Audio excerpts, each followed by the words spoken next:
अस्सलाम वालेकुम मोअज़्ज़ज़ ख़वातीन व हज़रात, अली मुमताज़ आपके साथ एक और वीलॉग लेकर। बदकिस्मती से हमारे आज का दिन का आगाज़ बहुत बुरा हुआ है, और बुरा इस वजह से हुआ है कि गवर्नमेंट ने, वफाकी हुकूमत ने पेट्रोल 5 रुपये फ़ी लीटर महंगा कर दिया है। सिर्फ़ कुछ मखसूस लोग ऐसे हैं जिनको मैं कहूँगा सियाने, समझदार, होशियार और समझ बूझ रखने वाले, वो पेट्रोल स्टेशंस पे हर जुमे की शाम को लाइन में लग जाते हैं। और इसलिए लग जाते हैं कि उन्हें पता है कि ये गवर्नमेंट को अवाम का एहसास नहीं है, गवर्नमेंट को अवाम का दर्द नहीं है और अवाम के मफाद में फ़ैसले नहीं करेगी। यही वजह है कि वो जो मखसूस कुछ लोग हैं ना, कुछ परसेंटेज लोगों की है, वो ये तस्लीम कर चुके हैं, एक्सेप्ट कर लिया उन्होंने कि हम अच्छे की तवक्को ना ही करें तो ठीक है, हमारे लिए भी बेहतर यही है कि हम अच्छे की तवक्को ना करें, वरना हर मरतबा तवक्कुआत पर पानी फिर जाएगा। तो लिहाजा वो पहुंच जाते हैं पेट्रोल डलवाने के लिए हर जुमे की शाम को टाइम से ही कि भाई जाकर लाइन में लग जाओ, बारी आते आते भी टाइम लगेगा, पेट्रोल डलवा लो। और बाकी सब भोले बादशाह वो ये समझते हैं कि अवाम का एहसास है हुकूमत को, अवामी मफाद में फ़ैसले किए जाएंगे। लेकिन आज के इस वीलॉग में जो कुछ मैं कहने जा रहा हूँ, मुझे यकीन है कि ये सुनने के बाद आप मुझसे इत्तफाक करेंगे और आप ख़ुद भी ये कहेंगे कि हाँ, जो कुछ मैंने कहा है वो बिल्कुल ठीक कहा है। सुनते जाइए। सबसे पहले, एक डेमोक्रेटिक गवर्नमेंट, एक जमहूरी गवर्नमेंट होती क्या है, उसकी डेफिनेशन क्या है? वो डेफिनेशन है government of the people, by the people and for the people. तो क्या फॉर द पीपल अवाम के लिए कुछ हो रहा है? क्या हो रहा है अवाम के लिए? अगर हम पेट्रोल की बात करें तो पेट्रोल जितने का हुकूमत ख़रीदती है, क्या उतने का ही अवाम को दे दिया जाता है? नहीं, महंगा मिलता है। महंगा क्यों मिलता है? उस पर पेट्रोलियम लेवी टैक्स लग जाता है। वो टैक्स जो है वो इतना ज़्यादा है कि उसके बाद जब टोटल आप देखते हैं फिगर, जितने का आपको पंप से पेट्रोल मिल रहा होता है, वो फिगर बहुत ज़्यादा है।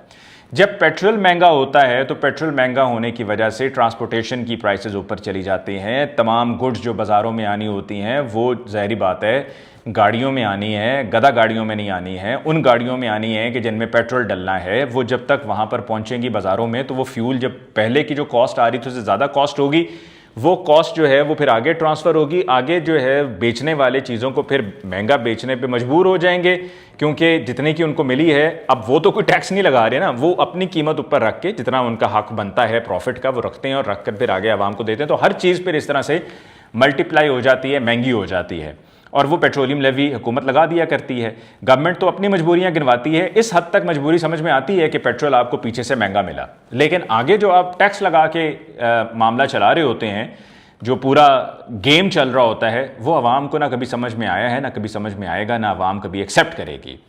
अब हुआ क्या जी, जब ये जंग शुरू हुई फरवरी में, तो उस वक्त तकरीबन कोई 258 रुपये 17 पैसे पेट्रोल था।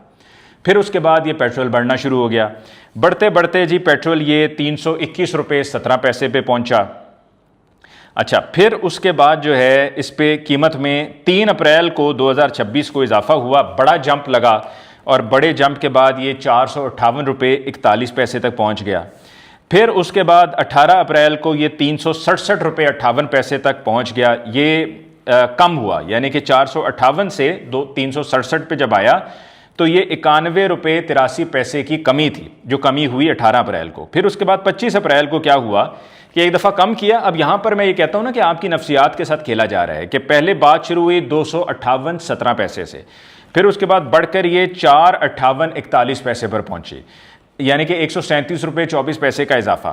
फिर उसके बाद जो है 18 अप्रैल को 91 रुपये 83 पैसे कम कर दिया गया, और आवाम पर एक तरह से समझें कि जी कहकर एहसान किया कि जी हम आप पर एहसान कर रहे हैं, आप देखें जी कितना बड़ा कारनामा है हमारा कि हमने इसे 91 रुपये 83 पैसे सस्ता कर दिया। फिर उसके बाद 25 अप्रैल 2026 को 393 रुपये 33 पैसे हो गया, यानी कि 26 रुपये 75 पैसे बढ़ गया।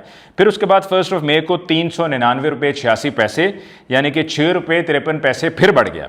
फिर उसके बाद 9 मई को 414 रुपये 78 पैसे का हो गया, यानी कि 14 रुपये 92 पैसे फिर बढ़ गया। फिर उसके बाद 16 मई को 409 रुपये 78 पैसे पे पहुंच गया, यानी कि 5 रुपये कम कर दिया गया। फिर 23 मई को 403 रुपये 78 पैसे पे पहुंच गया, 6 रुपये इसमें कम कर दिए गए।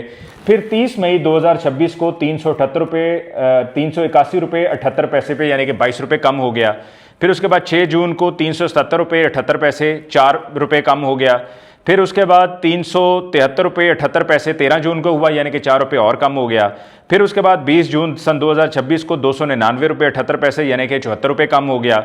और फिर उस तरह से अब जो करंट है जो 11 जुलाई को फिर बढ़ा वो 13 रुपये 18 पैसे बढ़ा यानी कि 310 रुपये 71 पैसे पर पहुंच गया। और अब 5 रुपये इसमें मजीद इजाफा कर दिया गया। ये वो इजाफे हैं, ये वो ऊपर नीचे मामला चलता चला गया है कि जिसमें पेट्रोल कभी महंगा हो रहा है, कभी सस्ता हो रहा है, कभी महंगा हो रहा है, कभी सस्ता हो रहा है। यानी कि अवाम के साथ ये हो रहा था ऑन अ वीकली बेसिस, यानी कि हर हफ्ते को जुमे के रोज़ ये तयन होता था। अब गवर्नमेंट ने क्या किया कि गवर्नमेंट ने कह दिया कि भाई ये डेली हुआ करेगा।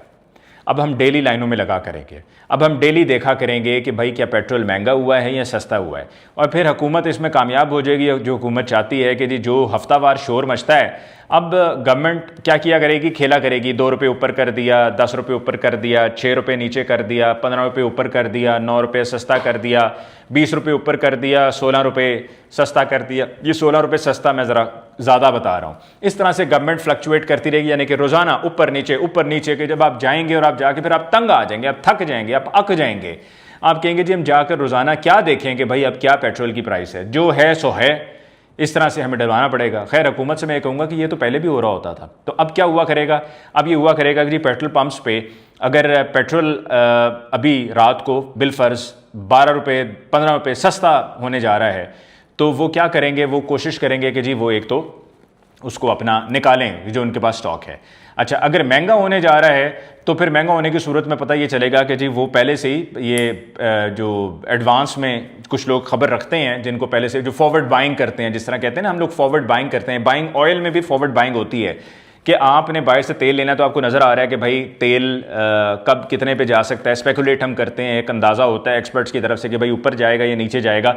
अगर आपको लग रहा है कि भाई ये टाइम है अभी लेने का क्योंकि पेट्रोल नीचे आ रहा है या आने वाले दिनों में नीचे आने वाला है, जब तक हमने ऑर्डर परचेज़ करना है तो फिर ऑर्डर परचेज़ कर दिया जाता है कि भाई हम कम कीमत पर ख़रीद लेंगे। ये फॉरवर्ड बाइंग है और ये आपकी पूरी एक स्टडी है, एक आपको पूरी समझ बूझ के साथ करना पड़ता है। हमारे पेट्रोल पंप्स पर तो यही होगा कि जिसकी पहुँच होगी, जो पता करा सकता होगा वजारत पेट्रोलियम से या ओगरा से, वो पता करा लिया करेगा। और अगर महंगा होने जा रहा है तो फिर वो क्या किया करेंगे, वो अपना उसको बेचना छोड़ देंगे, पंप्स बंद कर दिया करेंगे, कह देंगे जी पेट्रोल पंप नहीं। अभी मैं भी कल के एक पंप पे गया हुआ था यहाँ लाहौर DHA में, मैं वहाँ पहुँचा तो उन्होंने कहा जी पेट्रोल ही नहीं है हमारे पास। ये इस तरह की चीज़ें होती हैं कि अब मैं तो जाकर उनसे ये कहने से रहा, या कोई भी जाकर उनसे कहने से रहा कि भाई टैंक खोल के दिखाओ कि इसमें पेट्रोल आपके पास टैंक में है या नहीं है। आपने बस वहाँ पर बोर्ड लगा दिए और कह दिया है कि हमारे पास पेट्रोल नहीं है, तो बस पे ठीक है, लोग कहेंगे चलो ठीक है किसी और अगले पंप पे चले जाते हैं, क्योंकि उनको पता है कि लोगों ने वहाँ पर आकर इतनी बहस क्या करनी है, अगला पंप कुछ नज़दीक होगा, वहाँ से जाकर डलवा लेंगे। हमने तो अपना फ़ायदा सोच लिया ना, हमने तो अपना पंप बंद कर दिया। तो अगर पेट्रोल ऊपर चला जाएगा या ऊपर जाने वाला होगा और उनको नज़र आ रहा होगा तो फिर वो पेट्रोल नहीं बेचेंगे। और जहाँ पर मैंने कहा कि जहाँ पेट्रोल सस्ता हो रहा होगा तो वो फिर कोशिश करेंगे अपना स्टॉक निकालने की, वहाँ पर फिर क्या करेंगे, हो सकता है कि वो वहाँ पर भी अपनी पेट्रोल की सेल रोक दें कि भाई अभी सस्ता हो रहा है, अगले दिन में हो सकता है कि महंगा हो जाए, तो फिर हम एक दिन के लिए अपने पंप को बंद कर देते हैं, अगले दिन प्राइस बढ़ जाएगी तो हम फिर उसको बढ़ाकर बेचेंगे। ये वो सारी गेम चलती रहेगी, नफसियाती खेल चलता रहेगा। अवाम को नफसियाती पहले भी बना दिया है, मज़ीद अवाम को नफसियाती बना दिया जाएगा। अब सवाल ये पैदा होता है कि जो आपने ये डेली का तयन करना है, इससे आप फ़ायदा किसको पहुंचा रहे हैं। वो जो पहले होता था ना कि जी फ़ायदा कमाई गए जो हमारी पेट्रोलियम कंपनीज़ हैं, और फिर नुकसान हुआ तो धड़म से जब नुकसान हुआ तो उनसे बर्दाश्त नहीं हो सका, उन्होंने कहा जी हमें प्राइस डिफरेंशियल क्लेम दें। गवर्नमेंट ने वो भी नहीं दिया। गवर्नमेंट ने जबकि इन पेट्रोलियम कंपनीज़ के कहने के मुताबिक प्राइस डिफरेंशियल क्लेम का यानी कि जो फ़र्क पड़ रहा था, गवर्नमेंट ने कहा था कि जी वो हम आपका लॉस जो है वो कॉम्पनसेट करेंगे, हम आपका वो किसी तरीके कवर करेंगे। तो वो गवर्नमेंट ने नहीं किया। प्राइस डिफरेंशियल क्लेम का वादा किया था पेट्रोलियम कंपनी से, वो नहीं हुआ। और ये पेट्रोलियम कंपनीज़ के रिप्रेजेंटेटिव्स ने खुद आकर ये बात ये कही भी है, रिकॉर्ड पर है कि वो जो PDC है, प्राइस डिफरेंशियल क्लेम है, वो हमें नहीं मिला है। तो अब गवर्नमेंट जब ये डेली की बुनियाद पर हो रहा होगा तो फ़ायदा भी हो रहा होगा, नुकसान होगा तो नुकसान कम होगा। तो यानी कि फ़ायदा तो सिर्फ पेट्रोलियम कंपनीज़ को हो रहा होगा, आवाम को इससे क्या फ़ायदा हो रहा होगा। दूसरी तरफ आप मुझे इस बात का जवाब दें, और ये हुकूमत ही इसका जवाब दे सकती है, आवाम तो अब तक सारी कहानी को समझ चुकी है इस गोरख धंधे को कि ये क्या है, कि आप का क्या डेली के डेली पेट्रोल आप ख़रीद रहे हैं, क्या हर दूसरे दिन आप पेट्रोल ख़रीद रहे हैं। आप इसको आपके पास जब ये कंटेनर लगता है, शिप पहुंचती है पेट्रोल लेकर, तो उस वक्त देखना है ना कि वो उसकी प्राइस क्या है, या जितने का वो ट्रक, वो कंटेनर, वो शिप पहुंची है ऑयल लेकर, तेल लेकर, तो वो कितने की पड़ी है, वो परचेज कितने की है, या चलें जी वो पहुंची तब है वो छोड़ दें, वहां से जब आपने उसकी बाइंग की है तो आपने बाइंग कितने की है। अब ये डेली क्या बाइंग हो रही है, क्या डेली वहां से वो शिप चल रही है। अवाम ये कैसे फिर तय करेगी कि भाई हमें जो है सस्ता वाला महंगा करके दिया जा रहा है या नहीं दिया जा रहा है। आपने तो अवाम को मजाक बना दिया ना कि जी अब आप डेली की बुनियाद पर ये काम किया करेंगे, और कुछ लोगों को आपने असाइनमेंट दे दिया कि भाई कह दो हुकूमत ने बड़ा ज़बरदस्त फैसला किया है। ये कतन ज़बरदस्त फैसला नहीं है, बहुत ही फजूल फैसला है, और इस फैसले का नुकसान गवर्नमेंट को आने वाले दिनों में खुद ही उसका अंदाज़ा हो जाएगा। और अगर अभी कोई ये कह भी रहा है कि गवर्नमेंट ने बड़ा अच्छा फैसला किया और गवर्नमेंट का ये जो डेली के ऊपर पेट्रोल की प्राइसेस का तय करने का फार्मूला है ये बिल्कुल ठीक है, बेहतरीन फैसला, तो ऐसा कतन नहीं है। अब आप मुझे खुद बताइए, आपने अब तक मेरी ये गुफ्तगू सुनी है, आपको क्या लगता है कि मैंने कोई गलत बात कही है? अगर आपको लगता है कि मैंने कोई गलत बात कही है तो आप खुलकर धड़ल्ले से कमेंट्स में बताएं कि क्या आप नहीं समझते हैं कि जो कुछ मैंने कहा है वो बिल्कुल ठीक का है? क्या आप नहीं समझते कि सिर्फ पाकिस्तान में ऐसा होता है, दुनिया के किसी और मुल्क में इस तरह से नहीं होता? क्या आप ये नहीं समझते हैं कि हमारे इस खित्ते में जहाँ पर हम रह रहे हैं ये सिर्फ हमारे ही यहाँ ऐसा हो रहा है, हमारे खित्ते में किसी और के पास इस तरह से नहीं हो रहा है? यानी कि ऊंच नीच इस तरीके से जितनी हमारे यहाँ हो रही है किसी के पास नहीं हो रही है। हम कभी जंग के नाम पर कर देते हैं तो कभी हम उस पर कोई और नाम लगा देते हैं। हम जब पेट्रोलियम लेवी की बात करते हैं तो कहते हैं जी वो IMF ने हमें कहा हुआ है। जब पेट्रोल हम कहते हैं महंगा हम कर रहे हैं, कभी हम कहना शुरू कर देते हैं कि जी ये हमें महंगा पड़ रहा है जंग की वजह से, तो इस वजह से हम इसको महंगा कर रहे हैं।